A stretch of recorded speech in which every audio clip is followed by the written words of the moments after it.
صحابی رسول ہیں، زبان پر تالے لگا لینا، ان کے کسی بھی معاملے کو لے کر فیصلہ کرنے کا حق چونکہ اللہ نے آپ کو نہیں دیا ہے، لہذا فیصلہ کرنے کے لیے نہیں بیٹھنا۔ آج لوگ آ کر بول رہے ہیں یوٹیوب پر، فیس بک پر، واٹس ایپ پر، ایسے کئی شیطان بکواس کرنے والے، ان کے چہرے دیکھیے، نحوست کی بارشیں برستی رہتی ہیں ایسے لوگوں کے چہروں سے۔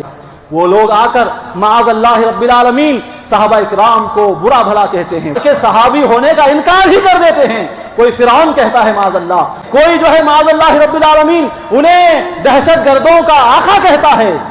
تو یاد رکھنا، کسی بھی زبان سے، خواہ وہ زبان کسی بھی خوبصورت چہرے والے کی کیوں نہ ہو، کسی بھی بڑے پیر کی کیوں نہ ہو، کیسا بھی ہو، اس کی زبان سے کسی بھی صحابی کے بارے میں اگر کچھ غلط نکلتا ہے، فوراً دل میں مان لینا کہ یہ سب کچھ ہو سکتا ہے، یہ جانور سنی نہیں ہو سکتا۔